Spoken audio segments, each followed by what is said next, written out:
मेरे पास है ये Realme का GT7 Pro जो कि अभी हाल ही में लॉन्च हुआ है। तो चलिए इसके बारे में बात करते हैं, कैसा ये परफॉर्मेंस निकाल के देता है। जिस तरह से इसकी बात हो रही है कि इसके स्कोर्स अच्छे हैं बट ये थ्रॉटल कर रहा है। तो अगर मैं बॉक्स कंटेंट की बात करूँ तो इसमें आ जाता है आपका 120 वॉट का Superbook charger, type A to type C का cable, SIM ejector tool, user guide और आपको सिलिकॉन ब्लैक केस मिल जाता है जो कि डिसेंट क्वालिटी है, इतना भी कोई बहुत हार्ड क्वालिटी नहीं बट एक अच्छा क्वालिटी है। तो अगर बात कर ले तो ओवरऑल बिल्ड इन क्वालिटी के बारे में, तो इसमें आता है बैक ग्लास प्रोटेक्शन, पांडा ग्लास मिल जाता है। वैसे ऑफिशियल रियलमी ने कुछ बोला नहीं है, रिसर्च किया है तो इसमें पांडा ग्लास बता रहे हैं। इसमें आपको साइड्स में आपको एल्यूमिनियम फ्रेम मिल जाते हैं जो चॉकलेटी कलर्स में आते हैं, जो एक अच्छा कॉम्बिनेशन बना देता है आपके बैक ग्लास और फ्रेम के साथ। एंटी ग्लेयर ग्लास आ जाता है, तो रिफ्लेक्शंस है जो स्मजेस वो इतने नहीं आते, आपको एक मैट फिनिश मिल जाती है। कलर के वाइज ले रहे हो तो बहुत एक अच्छा डिसेंट और एकदम क्लासी कलर निकाल देता है। और उसका जो मॉड्यूल है वो भी ठीक ठाक है, इतना कुछ बम्प वगैरह नहीं है इसमें। अगर मैं पोर्ट्स और बटन्स की बात करूं तो इसमें आ जाता है आपका USB Type-C 2.0 जो कि भाई रियली डिसअपॉइंटिंग है एक फ्लैगशिप फोन के हिसाब से, क्योंकि भाई iQOO 13 आ रहे हैं और Xiaomi आ रहा है। बहुत सारे ऐसे फोन है जो 60-65 के रेंज में आने वाले हैं दिसंबर में, और उसके अंदर आपको USB Type-C 3.1 Gen 2 मिलता है और इसमें भाई USB Type-C 2.0 है जो बहुत डिसअपॉइंटिंग है।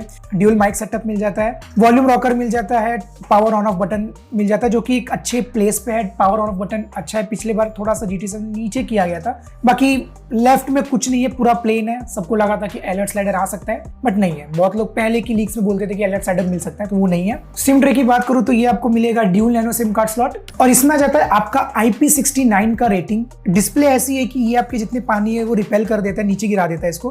तो अगर मैं बोलूँ इसके अंदर टचेस वचेस के तो भाई कुछ ऐसे दिक्कत नहीं आ रहा है, और सच में इसका जो फिंगरप्रिंट है भाई इतने पानी में जो खुल रहा है वो बहुत एक अच्छा ही लुक दिया है। तो अगर मैं बात करूँ इसके डिस्प्ले के बारे में तो इसमें आता है 6.7 इंचेस का 1.5K 80 LTPO OLED डिस्प्ले, और डिस्प्ले सच में बहुत अच्छा भी है। डिस्प्ले का जो साइज, जो डिस्प्ले का इन लोगों ने नाम रखा है बहुत बड़ा है, बट इतना था कि इसके अंदर आप 2K डिस्प्ले भी आ सकती थी बट 1.5K दिया है, कोई नहीं, बट डिस्प्ले अच्छे हैं। सो बहुत लोग पूछते हैं कि व्हाट इज 8T डिस्प्ले। तो 8T क्या होता है, जो डिस्प्ले में जो पिक्सल्स होते हैं हर एक पिक्सल के पास आपके 8 ट्रांजिस्टर्स होते हैं, उनको एक अच्छा क्वालिटी और उनकी बेटर बैटरी एफिशिएंसी के लिए तो वो 80 निकाल के देता है। तो उस हिसाब से अगर मैं बोलूँ डिस्प्ले तो बहुत अच्छा है भाई, और जिस हिसाब से इसका जो फ्लूइड है, मतलब जो मैं डे टू डे इसमें कुछ भी रन कर रहा हूँ, लाइक मैं यूसेज कर रहा हूँ, मैं स्वाइप कर रहा हूँ या कोई भी ऐप खोल रहा हूँ, तो उसके अंदर जो इसका एनिमेशन है वो स्मूथ है बिकॉज ऑफ इट्स सॉफ्टवेयर। भाई इसका डिस्प्ले में कुछ मैं बोल ही नहीं सकता, display it's very good, but there are some flaws of this display. कैसा है कि अगर आप बीच में, अभी मुझे पता नहीं है सॉफ्टवेयर ग्लिच है क्या है, मैं कुछ भी अगर मैं इसमें ओपन करता हूँ तो बीच में रुक जाता है। अभी तो नहीं रुक रहा है बट बीच बीच में रुक जाता है कभी कल अगर मैं डे यूज कर रहा हूँ तो अभी और अगर मैं ब्राइटनेस की बात करूँ तो इसमें आता है आपका 2000 निट्स का HBM और 6500 निट्स का पीक ब्राइटनेस जो कि बहुत ही बड़ा नंबर है। डॉल्बी विजन का सपोर्ट है, HDR10+ मिलता है, और LTPO है तो 1 हर्ट्ज से लेकर 120 हर्ट्ज तक डायनेमिकली शिफ्ट करते रहेगा। और आपको बहुत सारे ऑप्शंस मिल जाते हैं, लाइक एडेप्टिव टोन आपको सिलेक्ट करना था वो कर सकते मिल जाता है, वीडियो कलर बूस्ट मिल जाता है, तो ऐसे ऐसे चीजें। और अगर मैं क्वालिटी की बात करूँ तो 4K HDR सपोर्टेड है इसके अंदर, बट मैं इसका अगर मैं सच बताऊं जो इसका क्वालिटी है, इसका जो कॉन्ट्रास्टी है, मैं सच बता रहा हूँ बहुत ही तगड़ा है। जो इसका डिस्प्ले का वाइब्रेंस है, जो ब्लैक टोन है वो ब्लैक टोन ही रखता है एक एमोलेड के हिसाब से। जो भाई इसका पंचीनेस है, कॉन्ट्रास्टी है, वाइब्रेंस कलर है, बहुत ही निखर के आता है। मैं डिस्प्ले में तो इसको भाई 10 आउट ऑफ 10 देना। और स्क्रीन टू बॉडी रेशियो आपका वही 90% तक आता है। और तो क्वाड कर्व डिस्प्ले है, अगर आप इसको देखेंगे तो बहुत ही माइनर सा कर्व है, पर ये टोटल चारों साइड से।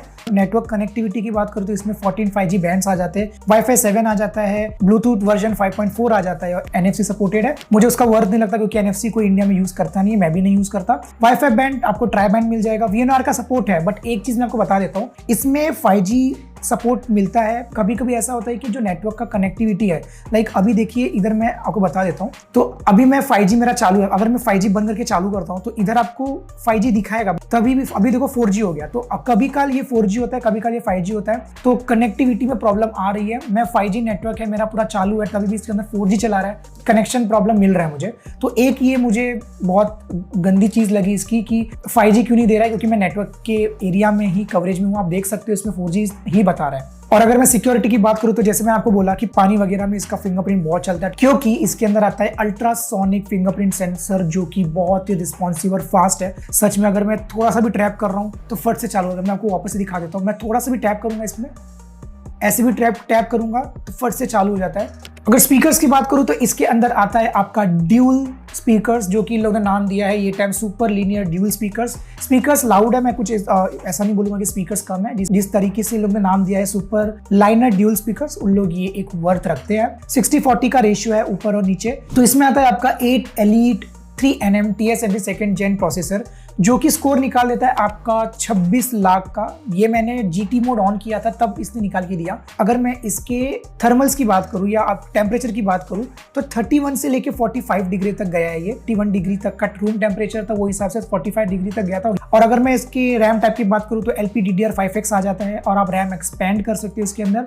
UFS 4.0 आता है जिसके स्कोर्स आपको बहुत ही अच्छे देखने मिल जाते हैं। Geekbench के अगर आप स्कोर देखेंगे, सिंगल कोर में अच्छे स्कोर है, मल्टी कोर में भी अच्छे स्कोर है। मुझे लगा 3000 के ऊपर के स्कोर जाएंगे, बट नहीं दिया है सिंगल कोर में। और GPU के भी आपको मैनेजेबल अच्छे स्कोर मिल जाते हैं। और अगर मैं CPU थ्रॉटलिंग की बात करूं तो मैंने ऐसे यूट्यूबर्स के देखे कि थोड़े कि उनके जो GT7 Pro उनके थ्रॉटल की है, बट ठीक है, एज ऑफ नाउ मुझे इतना थ्रॉटलिंग नहीं मिला। 77% का एक मैनेजेबल स्कोर बोल सकते हैं, बट हाँ मिनिमम जो जिप्स है वो थोड़ा कम है, बट ठीक है, ज़्यादा इतना कुछ नहीं होता है। अगर मैं इसकी बैटरी की बात करूं तो ये एक बहुत ही कंट्रोवर्शियल चीज़ है। ये भी एक डाउन पॉइंट बोल सकते हैं, क्योंकि इंटरनेशनल वेरिएंट में, ग्लोबल वेरिएंट में ये लॉन्च हुआ है 6500 mAh की बैटरी पे, बट इंडिया में ये आया है 5800 mAh की बैटरी के साथ। 0 to 100 आपका 30 मिनट के आसपास चार्ज कर देगा। और ऐसा है कि ब्रांड ने बोला है कि ये सिलिकॉन एनोड बैटरी पे आता है, जो कि फॉर्म फैक्टर पतला होगा, बैटरी बड़ी होगी बट फॉर्म फैक्टर पतला होगा। जिस हिसाब से मुझे तो ये ज़्यादा इतना पतला नहीं लग रहा है, उस हिसाब से iQOO 13 मुझे ज़्यादा पतला लग रहा है,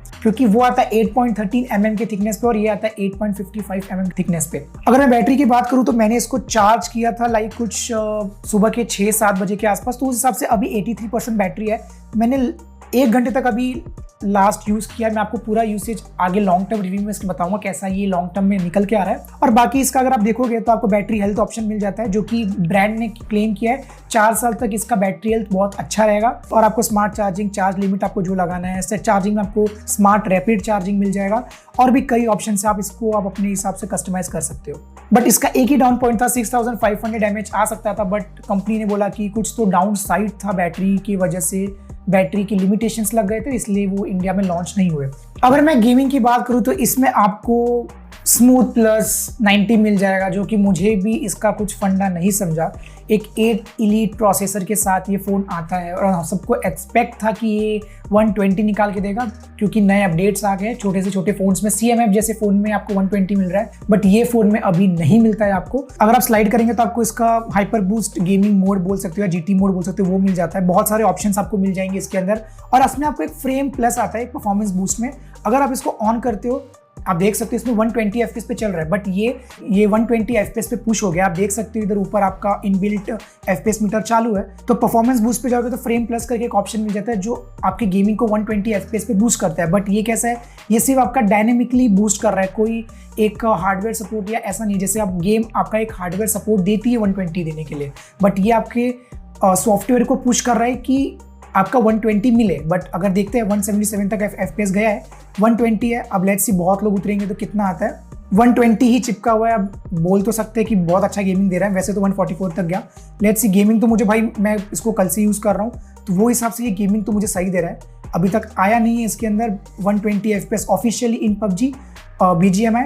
ये इंटीग्रेटेड जो फ्रेम प्लस है उससे आप बूस्ट कर सकते हो 120 FPS अगर आपको दिखाना है। और इसमें आपको iceberg dual vapour chamber cooling मिल जाता है, अगर आपका फ़ोन ज़्यादा हीट करता है उसको कूल रखने के लिए।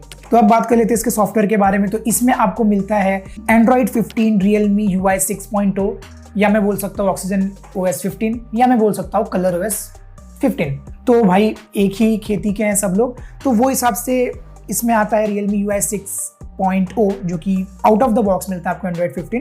भाई मैं अगर मैं UI की बात करूँ तो भाई सच में बहुत सेक्सी है, मैं सच बता रहा हूँ। बहुत ही फास्ट रिस्पॉन्स है इसका। एज ऑफ नाउ कोई दिक्कत नहीं लगा मुझे। मैं कोई भी स्क्रॉल वगैरह करूँ या कुछ भी ओपन कर रहा हूँ तो इसमें आपको पैरेलल एनिमेशंस मिल जाते हैं, जो कि OnePlus ने रिलीज किए थे और उसके बाद सबके इनके सब ब्रांड में आने लगे। बट उस हिसाब से बोलूँ तो इंप्लीमेंट इसके अंदर अच्छा किया है। जैसे मैं ब्लोटवेयर्स में बताऊँ तो इसके अंदर ब्लोटवेयर्स नहीं है, सिर्फ आपको ये थोड़े जो इनके गेम सेंटर हो गए, रियलमी स्टोर हो गया, कम्युनिटी हो गया, रियलमी के जो 3-4 ऐप्स आते चाहते हैं वो मिल जाते हैं, AI स्टूडियो आ जाता है, और ज्यादा करके Realme के ही इसके अंदर आपको एप्स वगैरह मिलते हैं। 3-4 फेसबुक वगैरह थे वो मैंने उड़ा दिए, ऐप मार्केट में ऐसा कुछ सजेशंस नहीं आ रहे। और भी आपको अगर आप जाएंगे सेटिंग्स पे आपको फ्लेक्स थीम्स मिल जाता है, लाइक अगर आप फोन को ओपन या चालू करते हो तो एक एनिमेशन आता है, जैसे आपने देखा रहेगा ऑक्सीजन ओएस पे। AOD सेट करते हो फ्लेक्स थीम की तो आपको ऐसे बहुत ही क्रेजी से इफेक्ट्स मिल जाते हैं, जैसे मैंने अभी कार का रखा है BMW के, तो बहुत अच्छा लग रहा है वो दिखने में। और भी आप चेंजेस कर सकते हो, AOD अलग अलग स्टाइल्स के मिल जाएंगे आपको, देखोगे तो इसमें आपको लाइव अलर्ट्स मिल जाता है। आप स्विगी से कुछ मंगाते हो तो उसमें आपको ये ऑप्शंस मिल जाते हैं, इधर आपको पॉपअप होते दिखेंगे। तो अगर मैं इसके AI की बात करूं, AI स्नैप मोड मिल जाता है। अगर आप कंटिन्यूसली कोई मूविंग ऑब्जेक्ट्स की फोटो खींचते हो तो उसमें ये AI स्नैप आपका क्लियर फोटो निकाल के दे देता है। इसी में आपको एक इनका AI स्टूडियो मिल जाता है जिसमें आप कस्टमाइज करके कोई भी अवतार क्रिएट कर सकते हो, पर इसके लिए आपको टोकन्स लगेंगे, 10 डायमंड्स देने पड़ेंगे। मैंने इसमें लॉगिन तो किया नहीं है, बट आप देख सकते हो। मुझे तो सच यूज लगा नहीं कि आप कितना अवतार बनाओगे, एक बार बनाओगे, 2 बार बनाओगे, फिर वापस आप नहीं बनाने वाले। और इसमें आपको सर्कल टू सर्च ऑप्शन मिल जाता है, जो कि एक अच्छा इन लोग ने दिया है। GT6 GT60 में आपको नहीं मिलता है, बट फिर आप इधर आप सर्च कर सकते हो डायरेक्ट, लाइक गूगल जैसा ही, मतलब आपका सैमसंग जैसा ही है। बट अच्छा है कि लोग ने इंटीग्रेट किया है ये चीज़ GT7 Pro में, क्योंकि एक फ्लैगशिप था तो मुझे लगा शायद इसमें भी देना, बट ये लोग ने दे दिया। और अगर फोटो के AI की बात करोगे तो इसमें AI एडिटर मिलता है, तो इसमें आप AI इरेजर देख सकते हो, AI ultra clarity, sketch to image का ऑप्शन एक नया आया इसके अंदर, बट अभी अवेलेबल पता नहीं क्यों नहीं है। इसमें लिख के आ रहा है this feature is currently unavailable, we apologise for any inconvenience caused. तो ये भी एक भाई ग्लिची लग रहा है। इसके अंदर अनब्लर का भी ऑप्शन मिल जाता है, तो ये जो भी इसमें थोड़े पिक्सल्स वगैरह अनब्लर होंगे तो उसको ये जो ब्लर होंगे उसको अनब्लर कर देगा। तो अब मैं बात करूं इसके कैमरा के बारे में, तो इसमें आता है आपका 50 मेगापिक्सल का main plus OIS Sony IMX 906 का सेंसर, और 50 मेगापिक्सल का 3x टेलीफोटो जिसमें सोनी का IMX 882 का सेंसर मिलता है। और वापस से डिसअपॉइंटिंग बात मैं एक बोलूंगा, इसके अंदर आता है आपका 8 MP का अल्ट्रा वाइड सोनी IMX 355। ये भाई सबसे डिसअपॉइंटिंग है। फ्लैगशिप लेवल के फोन में आपको एक 8 MP का अल्ट्रा वाइड मिल रहा है, जो कि मैं कुछ बोलूंगा ही नहीं। और आपको 16 मेगापिक्सल का इधर आपको सेल्फी कैमरा मिल जाता है। अगर मैं फोटोज की बात करूं तो आप देख सकते हो कि ये स्किन को कैसे एकदम सॉफ्ट कर दे रहा है, ये मतलब एकदम शाइन कर दे रहा है। अगर मैं इधर से अगर मैं आपको बताऊं, यहाँ का जो प्लांट हो गया, आपको ट्रीज हो गया, तो उनको बहुत ही एक सैचुरेटेड कलर दे देता है। अब मैंने इतने सनलाइट कंडीशन में ये फोटो ली थी और उसके अंदर ये कैसे एकदम ब्लैकआउट कर दिया इसको, बाकी का बहुत ब्राइट कर दिया है। और जिसका फोटो एक्चुअली मैंने टैप करके लिया था कि वो चीज फोकस हो, उसका ये बहुत ही ब्लैक कर दिया। अल्ट्रा वाइड की बात करूँ तो अल्ट्रा वाइड में देखो, अल्ट्रा वाइड इसका ठीक है, मतलब जो एज डिटेक्शन है वो इतना भाई अच्छा नहीं है, मैं सच बता रहा हूँ। जो अल्ट्रा वाइड का जो डिटेक्शंस हो गए, जो इसके विविड साइड हो गए, तो वो बहुत ही ब्लर कर दे रहा है, पता नहीं क्यों ऐसा है। फिक्स अगर करते तो ठीक है, नेक्स्ट बिट में 1x में देख सकते हो, ठीक ठाक खींच लिया है, 2x में भी ठीक है। अगर मैं इसका 6x की बात करूं कि आप 6x में भी जा सकते हो, तो ये देखो, तो वैसे तो इसने अच्छा फोटो निकाला है, फोटोज इसने ठीक ठाक निकाल दिए, बट इसका मैं बताऊं डिटेक्शन हो गया, मतलब जो फ्रंट में आपकी चीजें आ रही हैं वो अच्छे निकाल रहे हैं, बट अगर आप इसके एजेस देखोगे तो वो ब्लर कर देता है। फोटोज के हिसाब से ठीक है। ह्यूमन मैंने तो ज़्यादा करके नेचर टोन सी लिया है, जैसे कि देखिए इसमें वाइट बैलेंस नहीं हुआ। अगर मैं ये सेम चीज़ iQOO 13 से लूँ तो उसके ज़्यादा अच्छे आएंगे फोटोज, बट ज़्यादा करके मैंने नेचर को समझ के लिया है, तो वो हिसाब से इसका जो क्लैरिटी है, बस एक ये स्किन कलर है तो वो एक अच्छा क्वालिटी निकाल के दे रहा है, बट इतना भी कुछ खास नहीं कहूँगा। अभी भी इसके अंदर वाइट टोन को बैलेंस करना ज़रूरी है। तो अगर आप वीडियो रिकॉर्डिंग करते हो तो आपका फ्रंट से 8K 24 FPS पे ये रिकॉर्ड करेगा, बट अगर आप फ्रंट पे जाते हो तो ये आपका सिर्फ 1080p 60 FPS से ही रिकॉर्ड करेगा। तो भाई ये भी मुझे एक बहुत ही गंदी चीज लगी एक फ्लैगशिप लेवल के फोन से। फ्लैगशिप लेवल दिया है तो आपको एटलीस्ट 4K 30 FPS ही दे देना चाहिए था, जो कि इन्होंने नहीं दिया है। मुझे पता नहीं क्यों Realme ऐसा कर रही है अपने फोन के साथ। अगर मैं प्राइस की बात करूँ तो इसमें आपका बेस वेरिएंट 12+256GB मिल जाता है 59,999 में, और भी शायद कोई कूपन वगैरह इन लोग दे, जैसे Realme GT60 और 6 के लिए देते हैं इन लोग 2000 का, 3000 का, 4000 का डिस्काउंट दे सकते हैं। बट एक 60,000 में आने वाला फोन जिसके अंदर बहुत सी कमियां हैं, USB Type-C 2.0 मिलता है, आपको कैमरास मिलते हैं बट इतने अच्छे नहीं मिलते, ओवर एक्सपोज कर देते, कभी सैचुरेशन बढ़ा देते, कभी लाइट को अच्छे से कैप्चर नहीं कर पाते, तो ये सब निकाल के देता है। फोन एक 8 Elite के साथ आ चुका है, ऑप्टिमाइजेशन अभी तक कुछ नहीं हुए, तो मेरा एज ऑफ नाउ मेरा एक्सपीरियंस से मैं इसको और यूज करूंगा। तो देखते हैं इसका लॉन्ग टर्म रिव्यू, कोई अपडेट आता है तो कैसा निकल के ये फोन वापस से अपने आप को रीबाउंस करता है उस स्टेज पे कि नहीं। स्मूथ प्लस 90 FPS BGI मिलता है, बट एक अच्छा परफॉर्मेंस दे देता है। आपको 120 FPS बूस्ट करना है तो आप कर सकते हो, बट मैं बोलूँगा कि अभी के लिए मेरा जो सजेशन रहेगा आपके लिए, आप ये फ़ोन कंसिडर मत करो। अगर आप गेमर हो या आप फोटोग्राफर के लिए तो मैं बोलूँगा मत लो, क्योंकि इतने अच्छे फोटोज़ नहीं आते, सच बता रहा हूँ। ये एक बैलेंस्ड फ़ोन है, बट प्रॉब्लम्स इसके अंदर है। अगर आपको लेना है तो 60,000 ना खर्च करके अगर 3 तारीख का वेट कर सकते हो। 3 दिसंबर को ही आपका iQOO 13 लॉन्च हो चुका है, तो वो हिसाब से आपको उसके अंदर बहुत ही बेटर डील्स मिल जाते हैं। और iQOO 13 का भी वीडियो आपके लिए मैं जल्द लाने वाला हूँ, तो लाइक कर देना, सब्सक्राइब कर देना और शेयर कर देना वीडियो जितना भी हो सके, क्योंकि we have to complete our 2000 subscriber as soon as possible. तो गाइज जल्दी से लाइक, सब्सक्राइब और शेयर कर दो। आप खरीदोगे इसको, कंसिडर करोगे कि नहीं, प्लीज़ कमेंट कर देना। अभी के लिए नमस्ते, बाय।